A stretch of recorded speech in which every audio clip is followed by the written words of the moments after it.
thank you for joining us. This is our first meeting of the Epigenetic Society of Boston. It's our first meeting for 2022, and we have a great speaker lined up for later. But I just wanted to take a couple of minutes to introduce the Epigenetic Society for all of those who are joining us for the first time. But the mission of the Epigenetic Society of Boston is to promote epigenetics and epitranscriptomics research and to foster a connection between academic and industrial epigenetic scientists.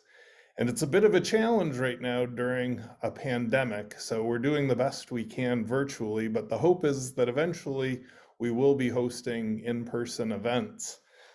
I'd like to introduce our steering committee, and our steering committee is roughly half from local academic and half from local industries that are interested in engaging in epigenetics research. And I'll just highlight a couple of people on here. John McShane and Hannah Gage are a couple of people who help us a lot. They're in the field, you may know them. John works for 10x Genomics and Hannah's with Dovetail Genomics. And I'd certainly encourage you to reach out to any of us, but those two in particular, since that's more of their job. And reaching out to us with ideas, suggestions, talk ideas. If you're interested in being a speaker, we'd be interested in hearing from you. Next slide.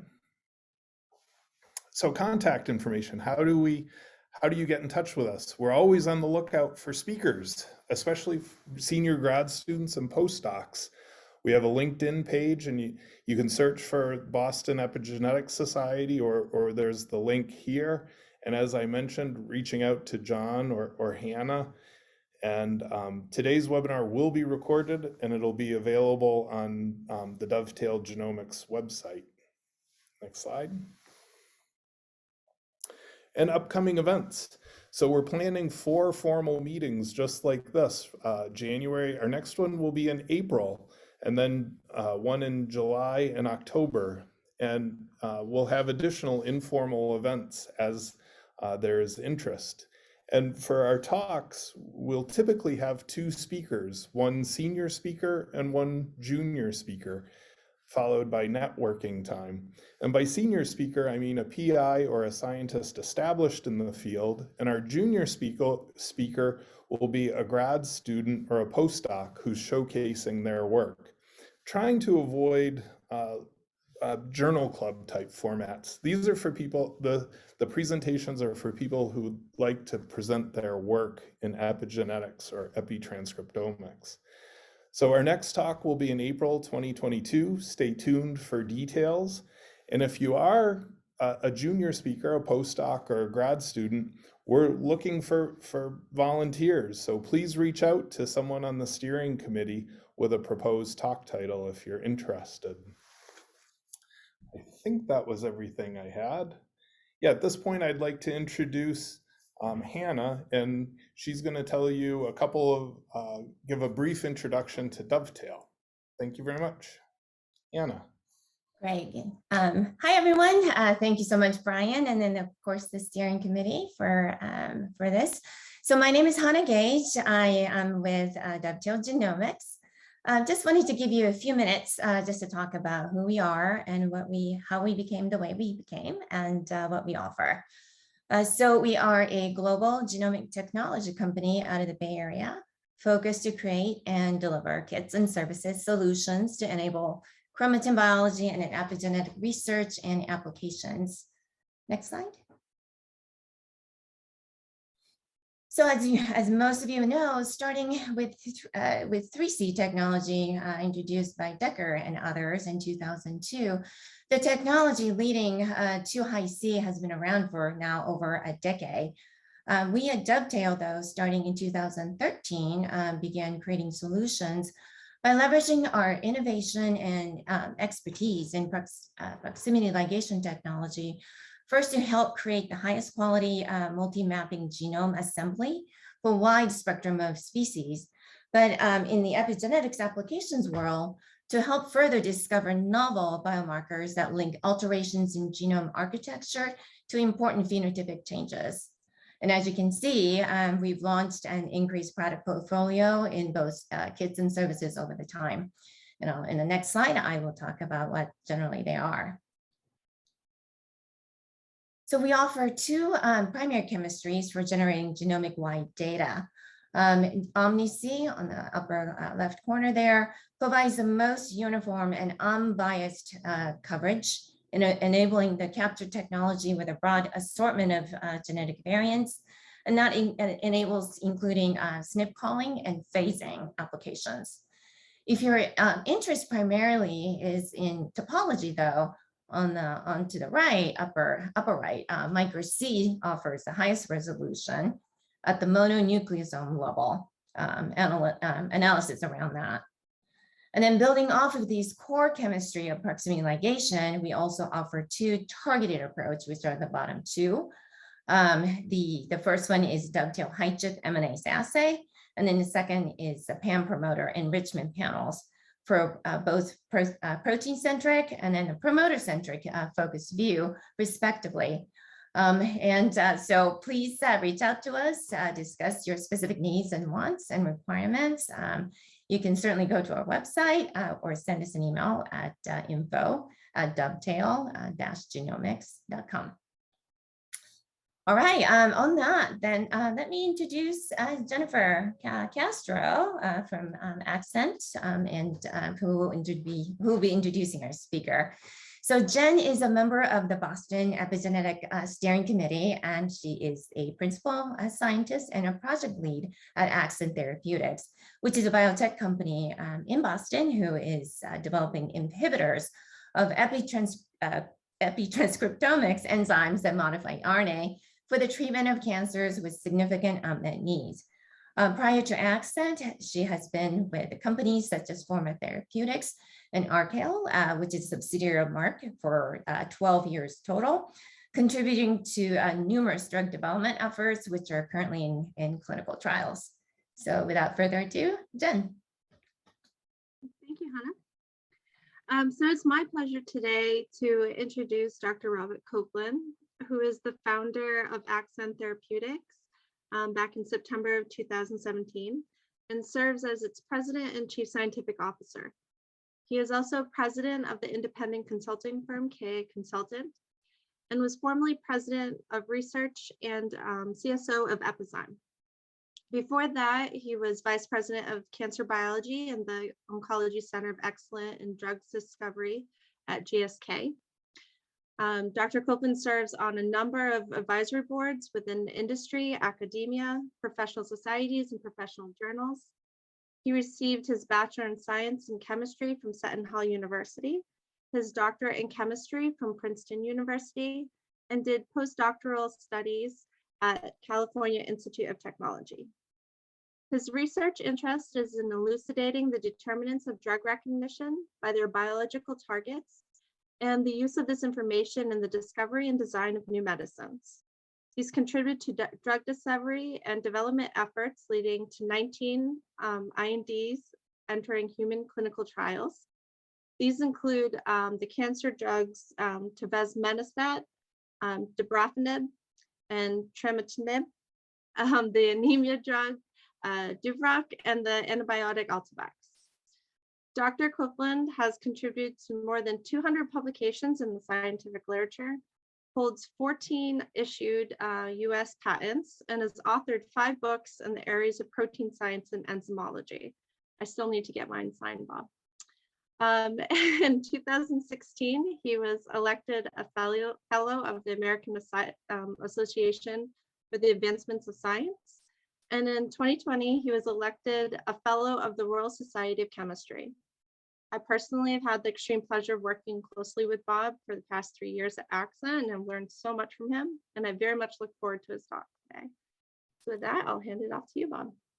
Thank you, Jen, for that very warm, kind introduction. I'm going to talk today about enzymes involved in chromatin modification and RNA modification as targets for precision cancer therapeutics. And the work that I'll be talking about spans both work that myself and my team did at Enzyme and what our current team at Accent Therapeutics is doing. I do want to say before I start that all of the work that I will show from Enzyme has previously been presented publicly, and I am no longer an employee of Enzyme, so all of the statements that I make about the EZH2 program and the drug tazemetostat should be viewed as my own views and not necessarily those of the management of Enzyme. So with that, if I can have the next slide. This is a circa 1960s view of the world of molecular biology, where things seemed very simple, that the DNA content of a cell was transcribed into RNA, and the RNA in turn was translated into protein. But as we all know today, that the story is a little more complex, that not every gene within the genome of an organism is equally transcribed at every point in the life history of a cell or organism. In fact, on the next slide, we know that diversity is a biological imperative, and at the organ and cell level, the specificity of what genes are actively transcribed and which are not, and what transcripts are actively translated and which are not, come down to selective transcription and translation, which is controlled by modifications to chromatin and RNA structure. Next slide.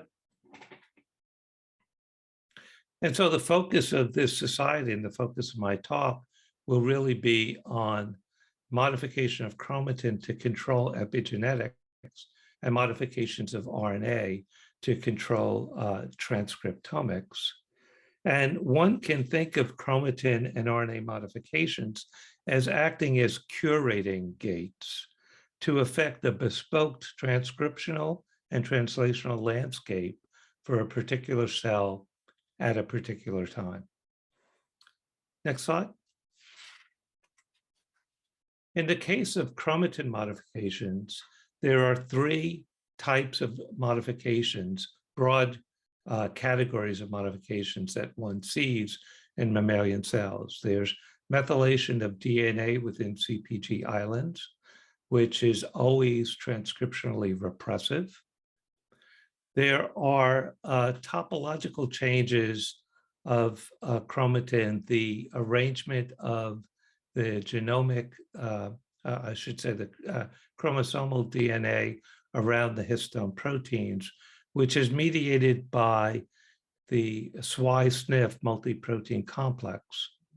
And those changes to chromatin topography are always transcriptionally activating.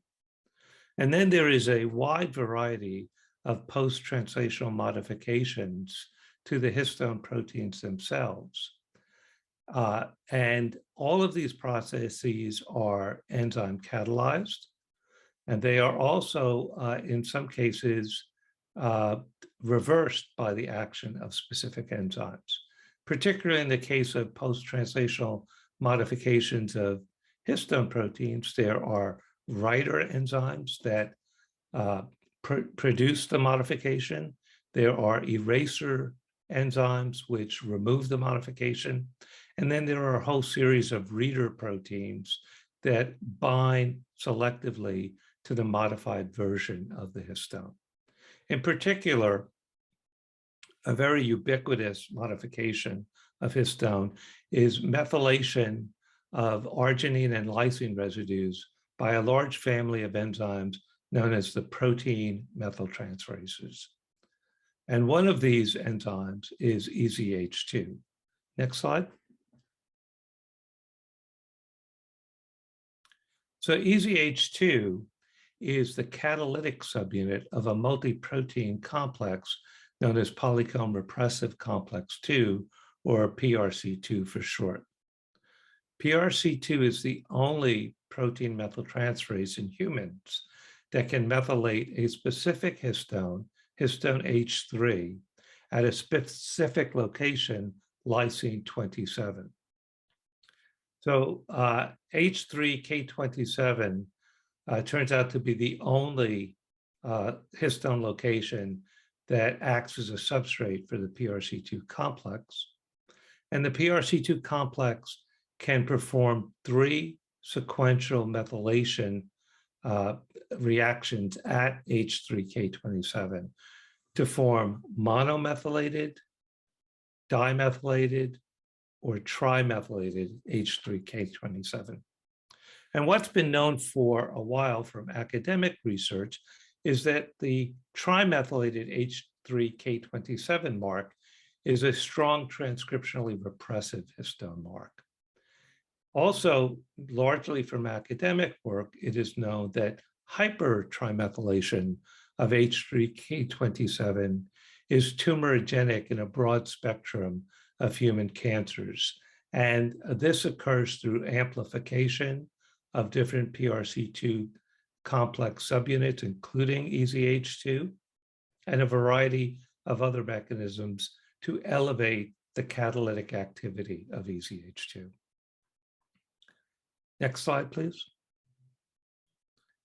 But in early 2010, Moore and et al. From the British Columbia Cancer Agency published in Nature Genetics a very interesting finding of somatic mutations in EZH2 associated with germinal center non-Hodgkin's lymphomas, both of the diffuse large B-cell lymphoma and follicular lymphoma types. These mutations occurred in about 20% of all germinal center non-Hodgkin's lymphomas, and they were very focal, affecting a single amino acid, tyrosine 641, which could be mutated to any of a number of different amino acids. Interestingly, every patient that presented with these mutations was found to be heterozygous. And at the protein level and at the transcript level was found to contain approximately equal amounts of the mutant and wild type protein. Based on some preliminary biochemical studies that Moore and al. Did, the mutations were believed to be inactivating of H3K27 methylation activity. And as you can see in the lower right of this slide, this is an experiment where a small peptide bracketing the H3K27 site was prepared, and then the degree of trimethylation was measured with a trimethyl selective antibody. The blue line illustrates the activity of the wild type enzyme, but all of the lymphomogenic mutants were found to be inactive. From this, Moore et al. Concluded that these were loss of function mutations. And this really put a pale on the interest of the biomedical community in EZH2 as a target for cancers. But the scientists at Epizyme were quite perplexed by these data. We couldn't quite understand why a loss of function mutation would be so focal as to affect only a single amino acid. And we also couldn't understand why, in the context of heterozygosity, a loss of function mutation would be oncogenic, because after all, there's still 50% of the wild type enzyme present. So we decided to take a much closer look at the enzymology of these mutant EZH2s. Next slide. The first thing we did was to make a peptide similar to what Moore et al. Did, about a 21 amino acid peptide, bracketing the H3K27 lysine residue. And as you can see from this graph, we got exactly the same data that Martin et al. Did. The wild type enzyme was quite robust as an H3K27 methyltransferase, but all of the mutant EZH2s appeared to be inactive.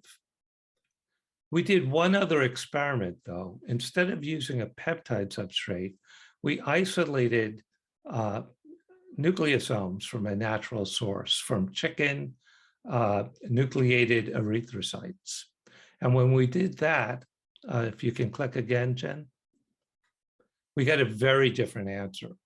Now, all of the mutants were as active or more active than the wild type enzyme. How do you explain these data? Well, there were a number of different hypotheses that we tested, but to make a long story short, let me tell you the punchline. These are not loss of function mutations. These are in fact change of function mutations. Go to the next slide, please. What we did was to make the 21 amino acid peptide with different numbers of methyl groups on the K27 side chain. So again, that lysine can exist in 4 different states of methylation: no methylation, 1 methyl group, 2 methyl groups, or 3 methyl groups. So as substrates for the enzyme, we made the unmethylated peptide, the monomethylated peptide, and the dimethylated peptide. What we found was that the wild type enzyme was a very effective monomethylase, very active in taking the substrate from 0 to 1 methyl group, modestly active in putting the second methyl group on, and quite a poor catalyst for putting the third methyl group on. And this may make biological sense as a way to keep to a minimum the oncogenic trimethylated form. What you can see in this graph, however, is that all of the oncogenic mutants had exactly the opposite substrate specificity. They were essentially incapable of putting the first methyl group on. But once that first methyl group was on, they were almost as good as the wild type enzyme in putting the second methyl group on, and they were far superior to the wild type enzyme in catalyzing the reaction going from the dimethyl to the oncogenic trimethyl form. Next slide. What these data suggested is that either the mutations were changing the binding of substrate to the enzyme, or chemical steps during catalysis subsequent to substrate binding. I'm not going to bore you with all the enzymological details here, except to say that when we look at the K1/2, which is a measure of substrate binding affinity, we see very little difference between the wild type and the mutant enzymes, very similar patterns depending on substrate methylation state.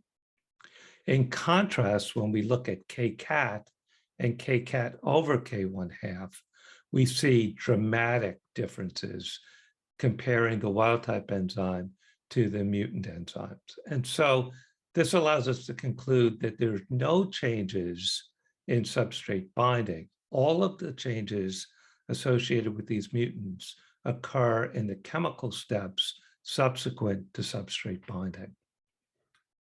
Next slide. Now, those data suggest a completely novel mechanism of human pathobiology, and that is the requisite coupling of a wild type and a mutant enzyme to lead to disease. Recall that the wild type enzyme is very good at putting the first methyl group onto H3K27, but the mutant enzymes can't do that reaction. So you require the wild type enzyme to put the first methyl group on. The wild type enzyme or the mutant enzyme can put the second methyl group on.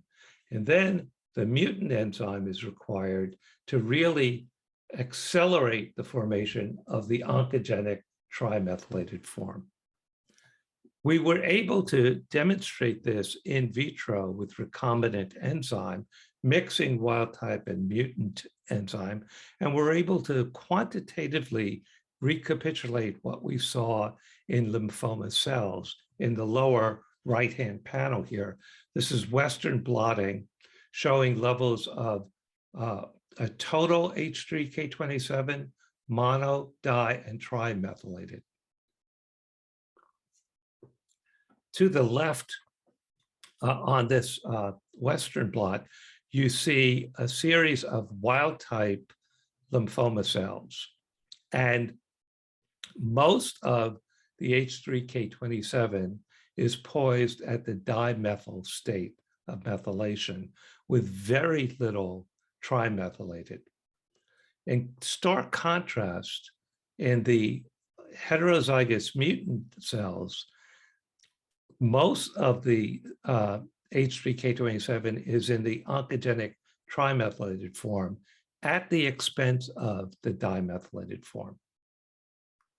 So these data really rekindled interest in EZH2 as a molecular target, particularly for lymphoma. And on the next slide,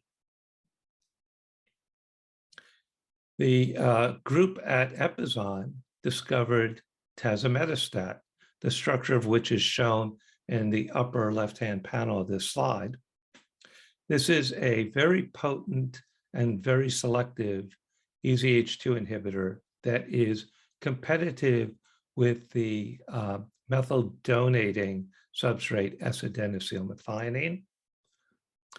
That compound, when presented to cells, leads to very stark diminution of H3K27 methylation, but does not affect any other histone methyl marks.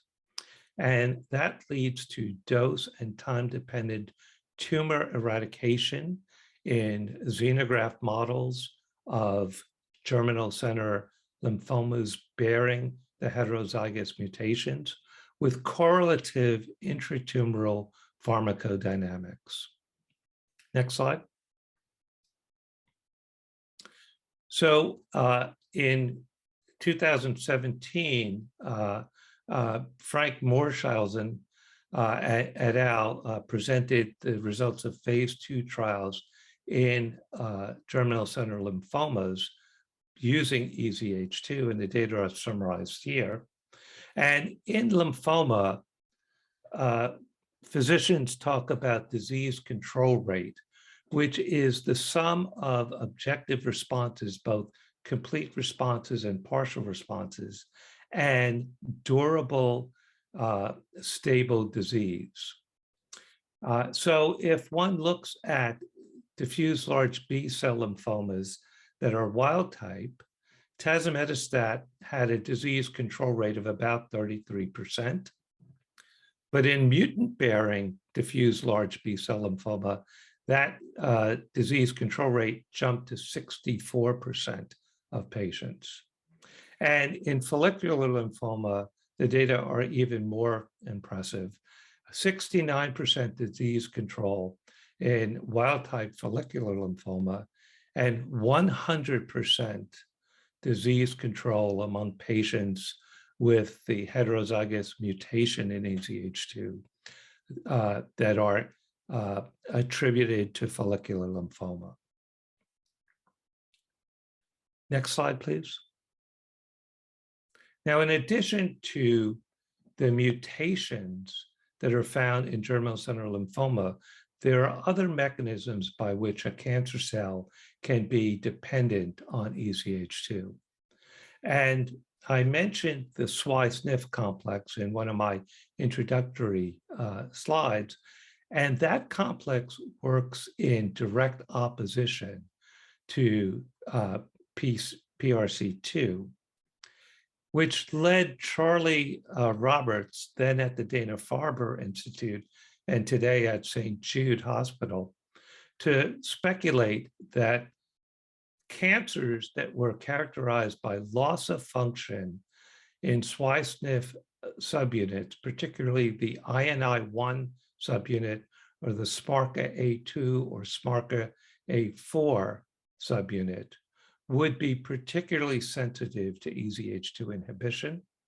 And the team at Epizyme demonstrated that that was indeed the case.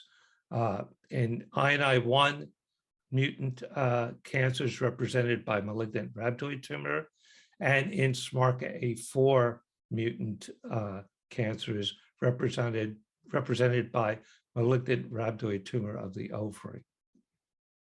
Next slide, please.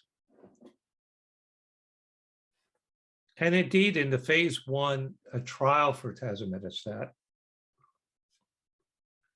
we encountered a patient with a submandibular tumor affecting the lymph node. And upon immunohistochemistry, it was found that the tumor was completely negative for the INI1 subunit of SMARCA of SWI/SNF. This patient had had surgical resection and chemotherapy, had relapsed, and then started on 800 mg BID of tazemetostat. And within 8 weeks had a complete response, which continued for greater than 65 weeks. And at about 20 weeks, the submandibular lymph node was about the size of a normal lymph node. And so the question was, is this residual tumor material or simply a normal lymph node? So another biopsy was done, and as you can see in the upper right-hand panel, the immunohistochemistry now shows that the material left is replete with the INI1 subunit, suggesting that this is normal lymph node tissue. Next slide. So in January of 2020, tazemetostat, under the trade name Tazverik, was approved by the FDA for the treatment of epithelioid sarcoma, an INI1 negative soft tissue sarcoma for which the patients have no effective therapy before tazemetostat. And in June of the same year, the FDA approved tazemetostat for follicular lymphoma. Next slide, please. I'm going to change topics now and talk about the work that we're doing at Accent, focused on RNA-modifying proteins, and in particular, enzymes involved in conducting the modification of RNA.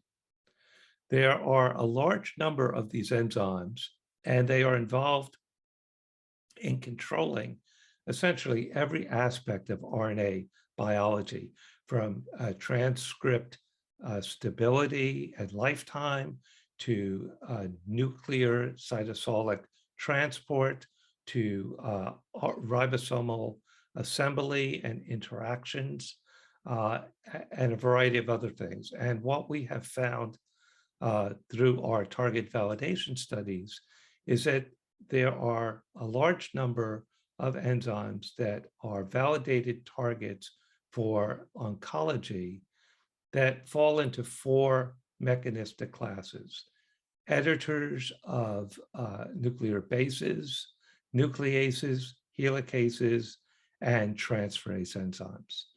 I'm going to tell you today about our work on an editor enzyme known as ADAR1. Next slide.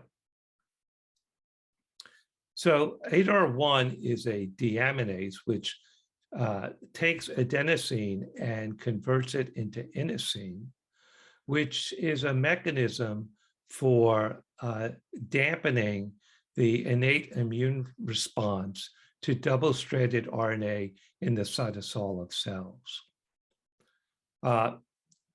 in cancer cells, our expectation is that by inhibiting ADAR, we would ramp up innate immunity, increase PKR activity and MDA5 activity, two sensors of the innate immune pathway, and in this way lead to cell death in an autonomous manner for cancer cells that are high in type 1 interferon signaling, and also overcome checkpoint inhibitor resistance in a variety of solid cancer indications. Next slide. So the team at Accent and others have identified a program of interferon stimulated genes that are elevated, amplified as a signature of ADAR sensitive cells. So when ADAR is knocked out across a large variety of cancer cells, what we find is that those cells that are sensitive to ADAR knockout are always those that have elevation of specific genes that are within the program of interferon signaling genes. And so we can actually quantitatively correlate the sensitivity to ADAR knockout in the center panel with the degree of elevation of interferon signaling genes. We've used that to develop a algorithm for scoring scoring cells, which we refer to as the TISG score, tumor interferon stimulated gene signature. And when we look at primary patient samples across the TCGA database, what we find is that a broad spectrum of solid tumor lines have subsets of cells with high TISG scores. And the median value of TISG scores is quite high, suggesting that these cancers would be sensitive to an ADAR inhibitor among a broad spectrum of solid tumors. Next slide. So we and many others have determined that ADAR is likely to be a very attractive target across a number of solid tumors. Why haven't more people started to work on ADAR? Well, the biggest challenge for ADAR is demonstrating that this is an actionable target, that one can actually practice drug discovery on it. And the practice of drug discovery is encumbered for ADAR by its very slow turnover as an enzyme. The fact that the products and the substrate of the reaction, adenosine and inosine, are not really amenable to high throughput detection methods. And that leads to very limited assay formats for doing library screening for hit finding. So drug discovery programs require robust assays for high throughput screening. And the characteristics of the ADAR enzyme were just not amenable to this. But the team at Accent solved this problem. Next slide. And we have developed a proprietary steady state assay for the enzyme, which works very well in high throughput. We've been able to screen hundreds of thousands of compounds this way and identify very interesting chemical matter. Our lead series, shown in the upper right-hand panel here, when we tested it, initially demonstrated partial, not complete inhibition of the enzyme. There are a number of reasons why an inhibitor would show partial inhibition, but by and large, researchers at most companies would say, discard this chemical series and let's move on to something else. But the team at Accent decided to look at the mechanism of inhibition in much greater detail. And what we found is that ADAR is an enzyme that demonstrates burst phase kinetics, a very rapid rate of turnover before the steady state slower enzyme turnover. What the compounds in this series do is to completely inhibit the steady state turnover of ADAR, but they have no effect on the burst phase. This suggests that these enzymes are probably more potent at inhibiting the enzyme RNA complex than the free enzyme itself. And with this knowledge, we've been able to drive the potency of this series down into the nanomolar range. Next slide. So in the time that I had today, I couldn't go into great detail on either EZH2 or on ADAR, but I want to leave you with some summary statements that both chromatin and RNA modifying enzymes play key roles in controlling gene transcription and translation. And many of these enzymes are altered in different forms of human cancer, making these enzymes a large target class to go after for precision cancer therapeutics. Today, there are a large number of protein methyltransferase inhibitors that have advanced into the clinic, a number of them from Epizyme, but also from other companies like Constellation, Novartis, Takeda, a variety of different companies. Tazverik, also known as tazemetostat, was the first protein methyltransfer inhibitor to be approved by the FDA. As I showed you, this is a potent and selective inhibitor of EZH2, and today is approved for the treatment of both follicular lymphoma and epithelioid sarcoma. Accent Therapeutics is focused on the RNA-modifying enzymes and has discovered novel small molecule inhibitors of a number of these enzymes. It's early days, and I look forward to coming back and telling you about the transition of some of these programs to the clinic. But for today, what I would say is that Accent is in the process of optimizing inhibitors for our entire portfolio of RNA modifying enzymes to be used as precision cancer therapeutics. With that, I would like to close by thanking my colleagues. Next slide. All of the current and former employees of Epizyme, the clinical investigators, and most importantly, the patients who participated in the clinical trials, and my colleagues at Accent, the current and former employees of Accent, the founders, my co-founders, Howard Chang of Stanford University and Xuan He at the University of Chicago, our investors and partners. And finally, I'd like to thank you for your attention. I'm very happy to answer questions. Thanks, Bob. Great talk. So our first question is whether mutant EZH2 affects the same or different specific genes loci, H3K27 methylation in different types of tumor samples, such as leukemia, colon cancer, or breast cancer, or GBM? It's a great question. The data that we had while I was at Epizyme suggested that similar programs of gene transcription were affected by EZH2 inhibition in different cancer types, but the details varied. So if one looked at a particular gene transcript, it might not be affected quantitatively in the same way across different cancer types.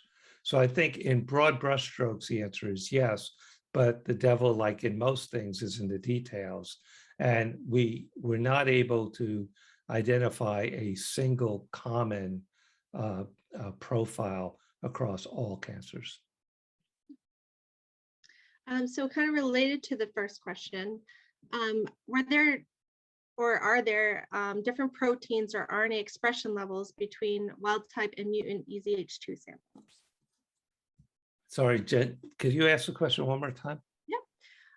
Are there different protein or RNA expression levels between wild type and mutant EZH2 samples? The answer to that is definitely yes. We did not identify a specific profile for that, but what I can say is that because the mutant cells always had greatly elevated trimethylated H3K27, we did see a program of transcriptional repression, and we could link that to specific signaling pathways rather than specific genes. Okay, another one for EZH2. Can you comment on the catalytic dependent and independent function of EZH2 and the SWI/SNF mutant setting? So there has been several publications suggesting a role for EZH2, either catalytic or non-catalytic, outside of the context of the PRC2 complex. What I can say is that we looked but could never reproduce those data at Epizyme. That's not to say that, you know, we just may not have been following all of the details of the protocol. We did our best, but we could not demonstrate a non-catalytic role of EZH2 that was involved in pathogenesis in any of the cancers we looked at. Now, there are a number of cancers where EZH2 has been implicated, but we did not see monotherapy activity of tazemetostat in those cancers. So I think that, you know, this is not uncommon that, you know, sometimes things that are published in the literature turn out not to translate to small molecule therapeutics as opposed to, you know, methods of gene ablation. And so, you know, I think that that's just part of the burden we all carry in the biomedical community. Okay, so I'm just going to read this as she wrote. Dear Dr. Copeland, thank you very much for your interesting talk.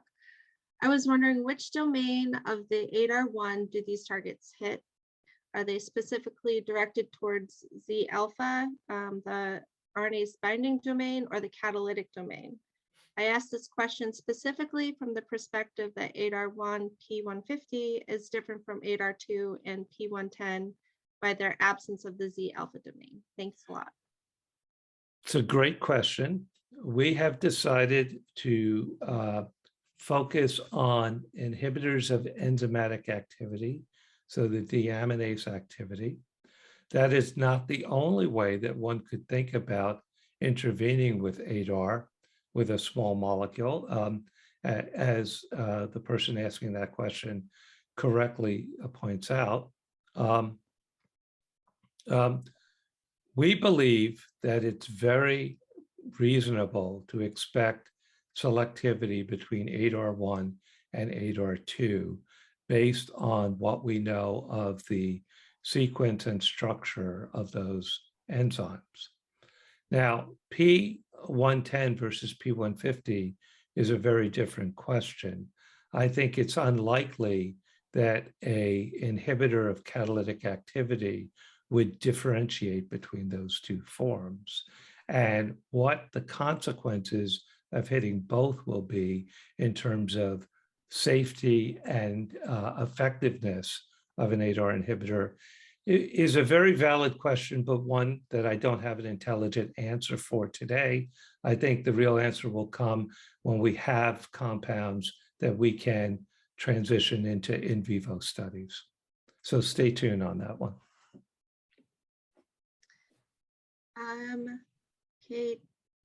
Do you think the EZH2 mutation model, where the mutant must be heterozygous and the mutant and wild-type proteins act together to be oncogenic, may apply more broadly, including to RNA enzyme mutations or RNA splicing mutations?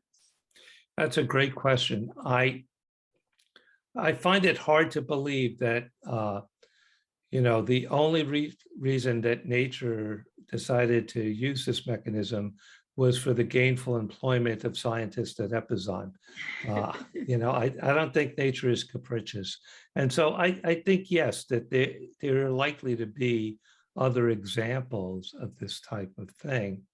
One example, not quite the same, but I think the example of IDH1 and IDH2 mutations is another example of a change of function mutation where the substrate alpha-ketoglutarate for the mutant enzyme can come from the action of the wild-type enzyme, but could also come from other stores in the cell.